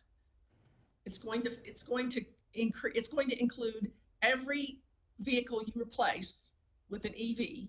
Okay. And it's the incremental cost of that vehicle. So the difference between the baseline and the EV cost. And it's just when you purchase it the first time. Okay, and that includes the fuel, the difference in fuel costs, or no? No, it has nothing to do with fuel. It's just capital cost of the vehicles and the infrastructure. Okay, I see. Okay. So the And chart that's over before that- 15 years, right? That's over 15 years. Right, from 2025 through 2040. Okay. So this chart has everything baked into it. So it's got the total cost of every vehicle, which is the ICE vehicles that you buy in the short term and the electric vehicles, total cost, and then replacing certain fleet vehicles that come up for replacement more than once in this period. So that would have every single vehicle that you purchase throughout that whole period. The maintenance for all those, the fuel, and then all the infrastructure. Okay. So if you took the big chunk of maintenance and fuel out of this chart, you get a little bit closer to the incremental cost, because the incremental cost is just capital. This chart includes both capital and operating. And then in addition, we just took out the second and third replacements of an EV. So we're really trying to answer, it's the same plan in either graph. It's really trying to answer two different questions. This one is answering the question of, what are our total cost to achieve our goal? Because originally the goal was set as 100% conversion to electric vehicles by 2040. So what is the cost of achieving that, the total cost to achieve that goal, both capital and operating? Where the other one is just, what's the extra cost for just the initial replacement of vehicles and infrastructure? So if we were to go in and add in all the fuel and operating, and if we were going to add in all the incremental purchase of EV, it would equal the other chart. Okay. And then the fuel costs are a significant increase, at least the way the way GWB charges now. And then the maintenance is cheaper with the EV fleet, so that's savings. Is that right? Yes, and that's based on estimates from data that we have on other vehicles. The actual cost, of course, for maintenance remains to be seen. Right. But this is what we have from data that we've taken on other vehicles and assumptions that we have based on those data. Okay. And you assume that all the cars are charging at the same time? They wouldn't all be charging, since there's not a 1-to-1 ratio. It would just be, the potential would be that if each charger was being used, they would likely all charge at the same time, unless you had a charge management system that would limit that. But every vehicle doesn't have its own charger, so every vehicle would not be charged every night. Right, but the fuel cost is based on all those chargers being operated simultaneously, fully drawing the potential that they can draw from the grid. Yes. Okay. I know, but so I recognize that this is just a report that you're providing. And as I was reading through it, it also notes like what things that council would need to do. I think there's a lot of, number one is, this was also based on the California state mandate of going 100% clean by 2045 and us meeting those mandates. And so I do want everyone to take that into account, but also recognizing that whether it's state or federal opportunities or changes that may be coming down the pipeline and how that impacts us as a city, I think need to be taken into account before we have any further discussions or estimates brought to us, because every day something's changing, and a lot of whether it was the infrastructure bill or the latest package also included a lot of federal funding that was going to be provided to cities, and I know that that's not, that's something, being looked at in changing, and so how the state is going to supplement all of that. We need some pretty concrete, there's a lot of changes happening kind of every day, so I think it would be worthwhile for this council to have a report that incorporates whatever we may know at the time for us to be able to make decisions based off of that, because we're talking about a lot of money, but we're also talking about meeting a state mandate, and, you know, what are we going to do, like get fined millions of dollars if, you know, we don't meet that? So I'm just kind of interested to know, yeah, you know, but I would say that as you were going through the report, I just want to say thank you for the even-handed report and common sense report that you provided. Sometimes you know, when these reports come, it makes me feel like it's kind of tilting one way or another and withholding information. And this was a very, very thorough report, and I appreciate it. Just wanted to say that. Thank you. Do my colleagues have questions or comments? Or are we just gonna, oh, I just have a few. okay. First off, I think our decision just prior to this regarding the Glendale police vehicle was made rashly. I believe council was misled because in CTE's own report, when they're talking about the police department concerns, it says the only pursuit rated EV is the Chevrolet Blazer, which is too small for the GPD. And there's issues upfitting the EVs for pursuit, such as large interior screens, which the Tesla has, that cannot be disabled. Why are we playing around with a Tesla when apparently the only appropriate vehicle for our police department to use and to test and to evaluate is a Chevrolet Blazer? What's going on with that? And why wasn't council informed of that before we had our little vote? I abstained. We had one negative vote. This is ridiculous. This should have been out front and center. We're talking about the Tesla Model Y. Oh, it can be upfitted. But here our own consultant, if we're going to believe anything that she says, is that here's a problem with that. The only vehicle is a Chevrolet Blazer. All right. So unless that's for pursuit, unless we're going to shuttle, hot lunches from one area to the other, I think every police vehicle has to be ready for a pursuit if we're going to appropriately evaluate it. So I think our decision, which was made already 10, 15 minutes ago, was a huge mistake, and this should have been out front and center. Okay.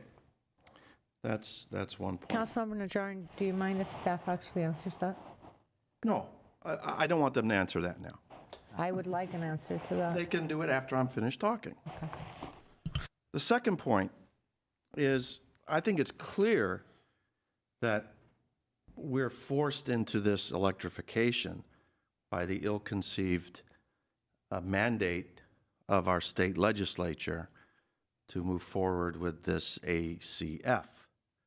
No municipality, no city on its own, clear thinking, financially responsible, would make such a transition in this short a time.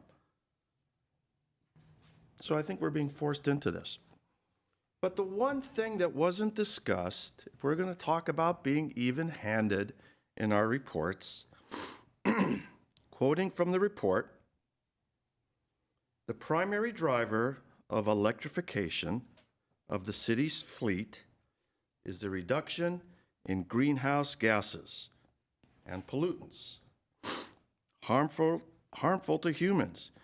EVs produce zero tailpipe emissions, and even accounting for the use of fossil fuels in producing the electricity, the transition plan projects 53 million pounds greenhouse gas reductions over 15 years. 53 million pounds. That sounds like a lot. Until you look at the greenhouse gases that were released 2 weeks ago in the Eaton fire and the Palisades fire. And there's no disputing that. In fact, the amount that was released in those fires are the millions of tons into the atmosphere. Millions of tons. The report that our own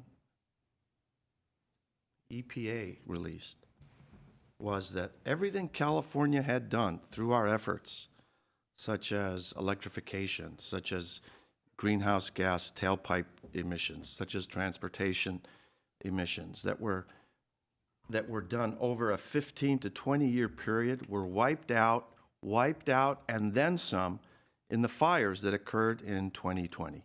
So we're chasing our tail, trying to stop greenhouse gas emissions that are just a minute portion of what was released in our wildfire, which wasn't a rare occurrence. The wildfires are occurring yearly, if not more than once a year, significant wildfires.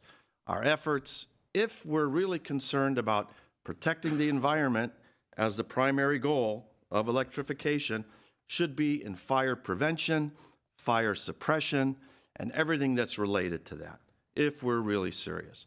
I don't think, apparently, we're serious about that. These are the problems I have with the mandate that the state has placed upon us, with the evaluation and the analysis that we heard from CTE, and with our efforts to being forced into this process. Now, CTE, if I'm wrong about that wildfire, CO2 emissions and toxic gas emissions, you just jump right in and stop me. But I think it's clear, the results are in, that the amount we're saving from tailpipe emission prevention is overshadowed by factors, by the wildfires that have hit California. That's all I have to say. If staff has, would like to answer that question about why we're getting a Tesla, which is not suitable, I will be happy to listen. Yes, Councilmember Najarian. So it's evident and it's clear what we said in the staff report relative to what's been pursuit rated. Right now, the options are fairly limited, and PD and Public Works is fully aware of that. Obviously, we went back and forth, but ultimately, in working with PD, they thought that the Tesla Model Y was the most appropriate for this test model. So it was a factor and it was discussed, but ultimately, after working with our colleagues in the police department, it was determined that this was the most optimal based on the options that were available. We recognize that the technology is going to advance, but in order for us to get a sense of practical application, that's why we, along with the PD, determined that the Tesla Model Y was the most optimal for the test run. But we were aware that it was not pursuit rated. So, with all due respect, we had a staff member that stood up here and said, South Pasadena has it. Their entire fleet is that. I don't know how big their fleet is. I don't know what that looks like, right? Which indicates to me that it is being, you are able to use it. So, I would like some clarification on. Mr. Eccleston? Sure. Mayor Satrian, Shea Eccleston, Public Works Department. So for this particular unit, this was the one that GPD requested. They evaluated all the models available and opted for this one. Unfortunately, they left after their item passed, but if they were here, they would probably come up here and explain why they supported this option. But I know, just like what you were saying, they favored this option because it was the most tested in real world situations. And what they're more interested in doing is not necessarily testing this particular model, but testing the technology and operating a EV patrol vehicle in the field. And eventually, when they're ready to transition the entire fleet, it's probably going to be a different class of vehicle. It's probably not going to be a Tesla. But at least they've had this opportunity to test an EV patrol vehicle in real-world situations. Yeah, but Jay, isn't real world doing a pursuit? It is a pursuit vehicle. Councilmember Najarian, this is a Okay, fully you- upfitted. You discuss it with CTE because they say that it's not a pursuit. The vehicle is not pursuit rated, but it's being upfitted to be a pursuit vehicle. The ones for the city of South Pasadena are the same. They transition their entire fleet. They are using them for pursuit, but the vehicle itself is not technically pursuit rated. Only the Chevy Blazer is the one that is pursuit rated from the manufacturer, but it's a brand new vehicle and it just hasn't been tested enough, and so GPD favored this other option. So they can use it for pursuits because They it's can going to use- you can be use it for- upgrade. Oh, okay, all right, okay. You can use it for pursuit. There's nothing that prevents you from using it for that function. And not slowing down or endangering or whatever it may be for the pursuit itself, And right? Mayor Satrian, those are the things that they're going to evaluate in real world. Yes. And find out how it operates. And it's also worth mentioning that this updated study recommends not transitioning emergency vehicles until 2030. And so at that point, there'll be new vehicles available, new ones for us to consider. We're still going to come back to you. I mean, if we update this plan in 2 more years, before we even transition emergency, we'll be back in front of you presenting with a new market analysis and presenting to you what's available to purchase. Okay. Councilmember Garpetier? Yes, I have a few things to say. I have some questions and some comments. I think there's so many unknowns in these plans. I read this report that I had, $264 million. This is the cost of purchasing, I believe. And then the ICE was 176. The difference is 87 million. Then facilities assessment was 24 million.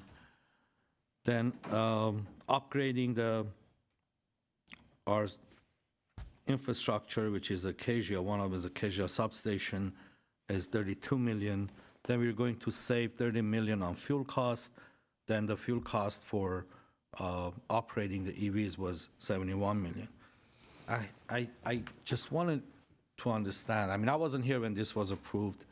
I wouldn't have approved it the way it's designed by 2030. Most of the items in the report mentions 2030. I don't know, do we need to, based on this report, do we have to replace all of our fleet vehicles by 2030 or 2040? That's one of the questions that I have.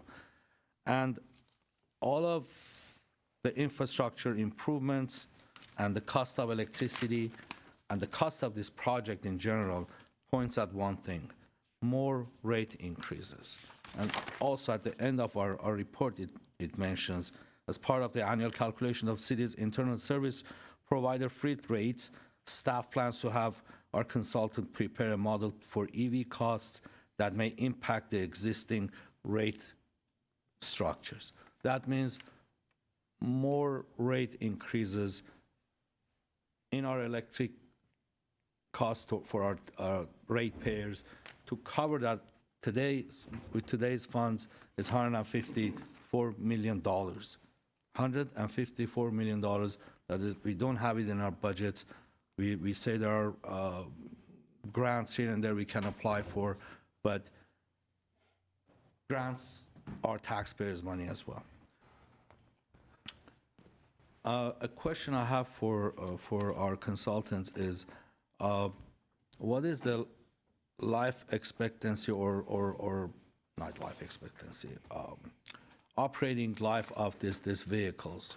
Like we have trash trucks, we have dump trucks, we have heavy-duty pickup trucks. What is the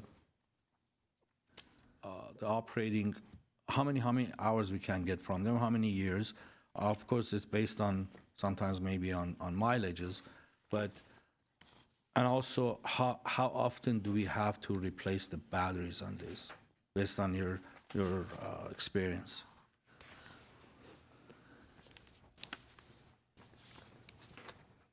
Expected life of the vehicles is the same as what you would have for an ICE vehicle. As far as the battery, how long the batteries last, I think for light duty vehicles, they're lasting the life of the vehicle. For heavy duty vehicles, we haven't seen enough time on, of these vehicles in use to know exactly whether they're going to have a battery replacement mid-life. I just don't think there's enough data out there to indicate that. Steve, do you have something to add to that? Yeah, probably the market that's for heavy duty vehicles that is kind of a leading indicator of this type of information would be in transit. So originally we expected that buses would, a transit bus lasts for 12 years. And originally we expected a battery to last only 6 years. The reality has been more that the manufacturers have been able to swap out cells or swap out packs or modules without having to replace the entire battery pack. And so now we're seeing those type of, I call them micro or minor replacements start happening around year 7 or 8. So it could be some components of the original battery pack may last the full 12 years in a transit bus. And transit buses generally have a lot greater utilization than any of the other types of vehicles that would be in your fleet. So as a result, it's more strenuous on the batteries as well. So I would expect, as Leslie said, your light and medium duty vehicles, the batteries will probably last the life of the vehicle until its normal replacement cycle. And with heavier duty vehicles, you're probably going to be replacing some of the cells or some of the modules around year 7 or 8.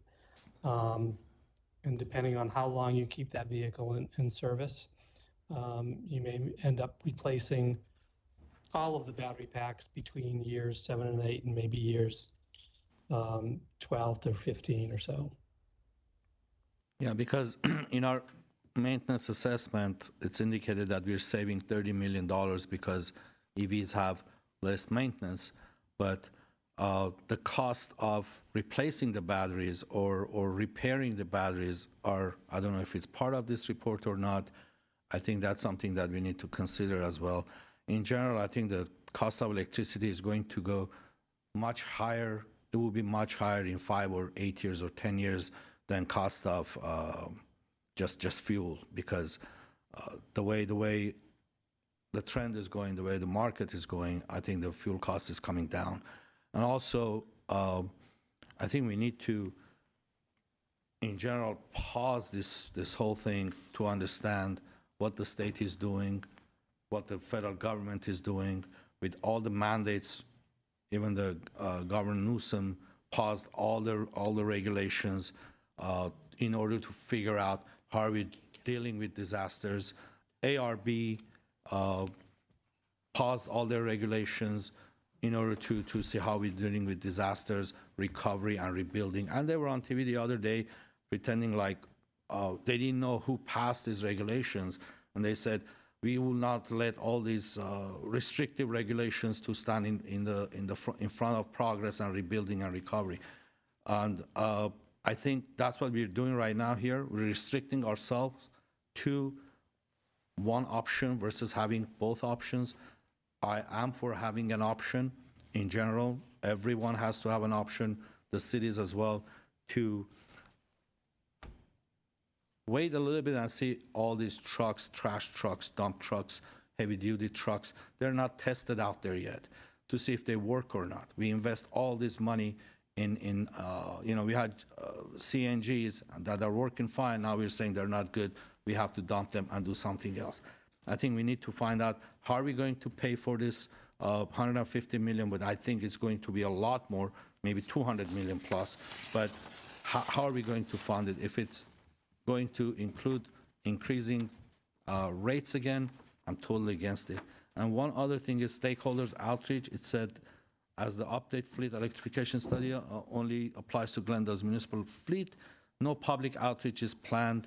So I think that is wrong as well, because at the end of the day, the ratepayers are going to pay for all of this. And one other thing about greenhouse gas emission and reduction of greenhouse gases, do we consider the amount of energy and greenhouse gas that's generated making an EV or not? Because I have some information here. These are for only passenger vehicles, but I'm sure the dump trucks and trash trucks and very large vehicles, heavy duties, they're totally a different ball game. It says what is needed for a single battery. It's almost 1,000 pounds of minerals. It's 30 pounds of lithium, 60 pounds of cobalt, 130 pounds of nickel, 90 pounds of copper, 190 pounds of graphite, and roughly 500 pounds of steel, aluminum, plastic, and other material. Most of these minerals are mined in different parts of the world, and the way we all know, the way they're mining it right now in Africa, in Brazil, and Argentina, how environmentally unfriendly they are, and how they damage the environment, mining, for example, lithium in Africa. And what do? They mine these minerals, they put it on trucks that are diesel, they deliver it to a port or a resourcing center, then from there they send it to a port, put it in a cargo ship, send it to China from all over the world. They make a battery in a factory that is coal-fired factory. The power is generated by coal, and then they bring it back to the port again, put it on a ship, and send it to Galveston so we can put it in a car. I think when you consider the carbon footprint of making one battery, then we have to come up with I think I like to have that as part of the report in general to make a wise decision as to when we say zero emission, what does that mean? You know, I think people have to have a choice. Municipalities have to have a choice. Just forcing this on people is a wrong thing.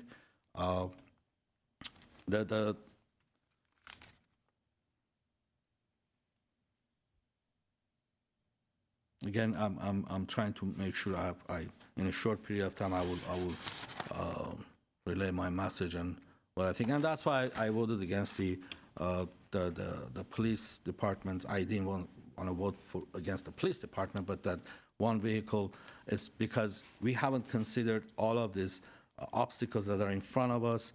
There's so many issues. How about the Beeline buses? Are they part of this transition? No, the Beeline buses are not there. Okay, if you have to go, if there's a mandate for zero emission, they have to be part of it as well, and we don't have those numbers. So we need to, I think we need to pause this, because this is a document that every department is right now kind of following. This has become a law, if you will. And if it's just a report, it's not just a report. It becomes a document that Public Works follows, the police department just follows this, and I think we need to put a pause, because the federal government put a pause on it, the local government put a pause on it, the state put a pause on it. Most of the restrictive agencies that we have, they put a pause on their regulations. And with us doing this, I don't think we're doing the right thing. So I'm not in favor of moving forward with this until we get all the information that we need, including the greenhouse gas emission that is generated and carbon footprint of making all these pickup trucks and trash trucks and everything else. Then we can compare and say, okay, we've done this. Is it 50 million pounds or it's 10 million pounds? I don't think these numbers are reflecting the actual numbers that there is. All right. I think the one thing that I would like to see is, I recognize that the Metro, the LA Metro has actually put forth a plan itself to get to by 2040. They have also had a mandate in place for 25% of their bus purchases to be at zero emissions by 2023. And in 21, Metro also electrified the G line, along with a pretty extensive list of things that they've done. I'm interested to hear where they're getting their funding from, if they have any plans that are changing. Because I also recognize that the Olympics and part of the Olympics coming to Los Angeles had to do with the zero emissions promise. So just, I think these are all valid questions, and I think there's a lot of moving parts and changes coming from the federal and state government. So I think we need to take a look at the totality of all of that and how that impacts us. Mr. Ksakin, was there anything that you'd like to add? We do have a closed session. I'm hoping we can. No, it was a note and file report. I'm not prepared to give any direction. I would like some of my colleagues who've brought up information that I'd like to know the source of to share it with us if they feel it's information that we should have as well. I know there was a mention of the state halting plans, which I have not yet heard, but I mean, I generally believe it's better to, excuse me, move slower and, to measure twice, cut once. I don't think the sky is going to fall on us if the city invests in one electric vehicle for the police department to look at how it performs. I think it's a valid exercise, especially when other cities have done so. And just generally, I found the report to be very informative. And there are a lot of unanswered questions. I mean, generally, everyone's concerns are valid. We need to see what happens. We need to see what happens with this administration. And certainly the administration in Washington, D.C. has different views on energy and emissions than the governor in the state of California, and perceivably in the future, whoever continues in that office. So this information was helpful. I appreciate it. Thank you. And I will move to note and file the report. All right. Thank you. I did have some comments. We really have, this Yeah, was a because report. I know I so recognize much that, but that we do was this at said. every meeting, and we have a very heavy agenda in front of us. I recognize that. I recognize a lot. There's a lot of things that were said which are not true, which are just based on not having read the reports carefully, and I think they need to be corrected. Councilmember Baumann, if I could ask you, All right. please, I'm not trying to cut you off, but you also made your comments. No, I We asked could- we could- questions. I didn't make any comments. But I also recognize that this can be a back and forth. I know, and but I again haven't and had an again and opportunity again. to make comments. Okay, please go ahead, Okay. make your comments. Okay. I didn't realize you hadn't made your comments. hadn't made my Go ahead. I did want to make a point about this idea that somehow this affects ratepayers. It does not affect ratepayers. These costs would go into the departments that purchase the vehicles that are managed by the fleet, and it would be covered by the fleet funds. Isn't that right? So the purchase of the vehicles, we do have a fleet fund that it's non-departmental, so it is baked into the budget, and each department pays their share. Each department pays their share. In fact, I think what we really should do is just to focus on some direction, I think we should recognize that these GWP costs, GWP is us, right? So, and I'm sure you're doing this, and we should continue to just work with GWP to figure out what is the best approach to charging these vehicles that supports the grid, right? Because ultimately, as we bring more demand onto the grid from our own fleet and from the public switching to electric vehicles, that is more revenue into GWP spread over fixed costs. That will help rates not go up. So it won't make rates go up more. It will actually do the opposite. And I think maybe we need a little tutorial on how rates are set by GWP, but this is going to have a very beneficial effect on our rates if we manage the charging correctly. And I think that that's going to be something really important, and I'm glad I saw that in the plan. And, the only thing I'd say is the state is going in this direction. There's no evidence that the state is changing. the costs look high. I mean, there is sticker shock when you look at this, but the costs are high because there are very few users of these vehicles. This will change over time. As more and more people start adopting these vehicles, more manufacturers start producing them, they become more commercialized, the cost will go down. So I think we need to understand this is a living plan. It is a plan to get to zero by 2040. It's not 2030, it's by 2040. And it is a gradual plan. You mentioned, Mr. Garpetian, something about trash trucks and heavy-duty vehicles. The reason we're not purchasing those today in EV form is because they're not ready. Those are later. So we have a very thought out, I think, very thought out plan that we are purchasing electric vehicles only when they reach that category 5, okay? When they are ready for prime time. Things that are not ready for prime time, we're holding off till later. And I think that's what makes this plan strong. I was very proud when we first adopted it 2 years ago. And I think it's a strong plan, and I think it's something that I'm committed to. So that's it. That's all I want to say. I did want to just clarify one point that I made. When I was referring to the state, I was actually thinking, provided the things that are coming down from the federal government, there may be changes to things or programming, or I don't know if they're going to be upping funding, but just for us to keep track of that. I wasn't suggesting in any shape that there's any indication that, the state is, pulling back on all of this. So, all right. I had a motion to note and file. Do I have a second? Roll call. What does it mean, note and file? What happens to the plan? Just continues the way it is? So I think that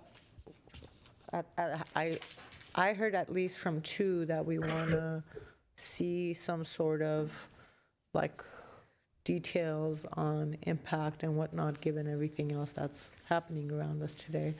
I think part of the report was that, hey, we're just taking this report now, and if there are changes that are required, because they're coming down, for staff to present that to us.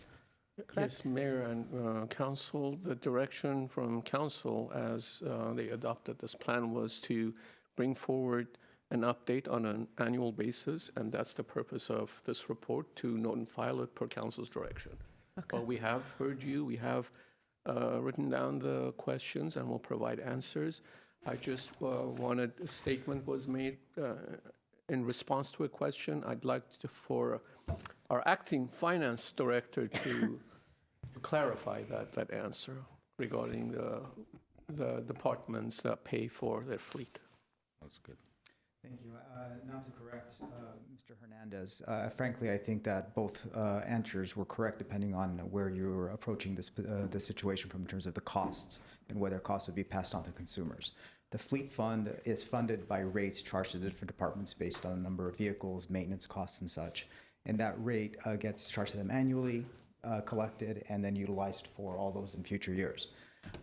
If we were those particular rates are charged in accordance with what that particular operation utilizes. So our enterprise operations, whether it be our water section, our electric section, integrated waste, sewer, would be paying their fair share of whatever the cost of the vehicles, their charging, their maintenance actually would be. And then in future years, when you go and perform your cost of service analysis, all of those costs would be included in the cost of service analysis and at some point would make their way into the actual rates. So it's not to say that the responses were incorrect. It just depends on where you start and when you end in that analysis.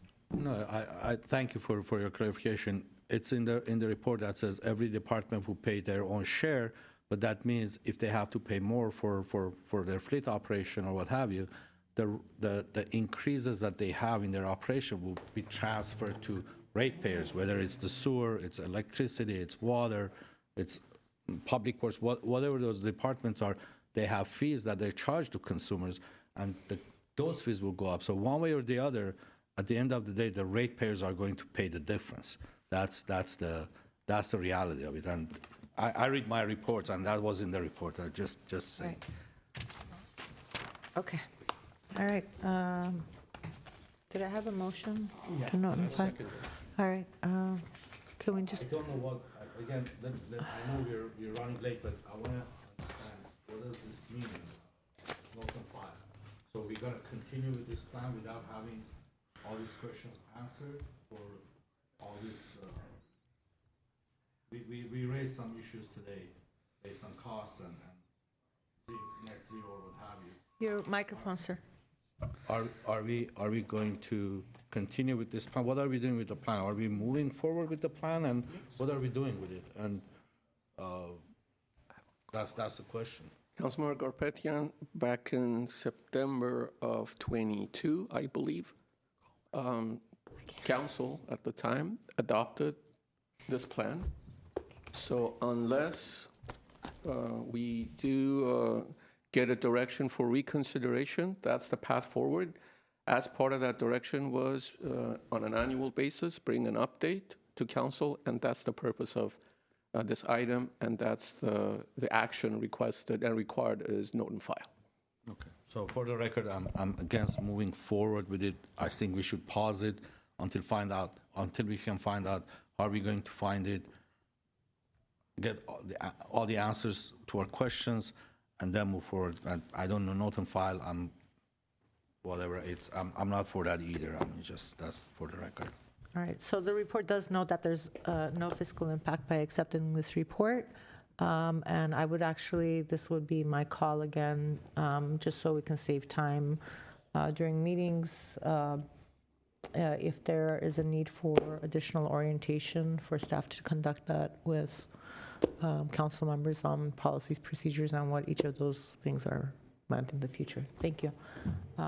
There's a motion and a second. Can we have Mayor, I have one person that submitted a card but is no longer here. It's Mr. Mohill, but I do have a caller here that's been waiting over 30 minutes. We will take that call. Fernando Roldan? Fernando Roldan, you're live. Go ahead. Thank you, Madam Mayor, members of the council. Once again, what I told in the last section 3, I do believe that we have to have a good budget, but with this report that I've been listening, and also, again, I have to think of a green, clean Glendale, because I got to tell you something. If you folks don't at least have a good budget, or a steady budget, I'll say it again, a steady budget to have those cars, I don't want some of us having cancer or any other health conditions. And I'm asking because, Mr. Najarian, of all people, you've been through health conditions, and I don't want that. I want a green, clean Glendale. I'll say it again, a green, clean Glendale. But at the same time, yes, we do need to have a steady budget, and I'm asking my mayor and my council, please consider having a steady budget on this. Continue the talks.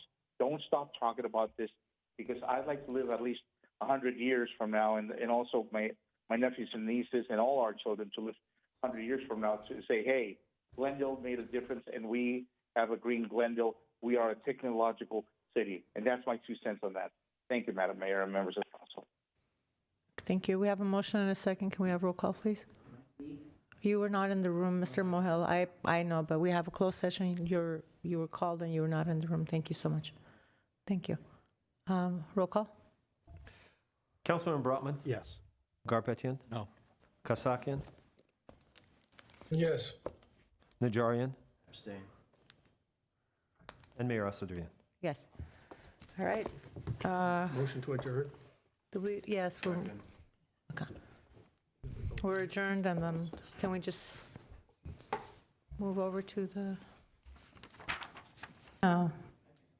Mayor, would you like? We've only been doing it for the last. Would you like me to take the roll call? Are we on? Yes, we are. Oh, yes. Welcome to the regular meeting of the Glendale City Council. May we have roll call? Councilmember Rotman? Here. Garpetian? Here. Kasakian? Najarian? Here. Mayor Asadrian? Here. Here. Item 1, closed session. 1A, conference with legal counsel, existing litigation, Najarian versus the City of Glendale, LASC case number 24STCP 02101, claim of Najarian number 25-0009. B, conference with legal counsel, existing litigation, Pogosian versus the City of Glendale, LASC case number 22STC V30492. And C, conference with legal counsel, anticipated litigation, initiation of litigation pursuant to paragraph 4 of subdivision D of Government Code Section 54956.9, one potential case. Do we anticipate reporting out? On item 1B, and if we could just briefly motion to include Councilmember Kasakian in the proceedings. He's already disclosed previously. Okay, I'll make the motion. Second. Roll call? Councilmember Brotman, Yes. Garpetian, Yes. Kasakian, Yes. Najarian, Yes. Mayor Asadrian. Yes. We'll recess to closed session. Thank you.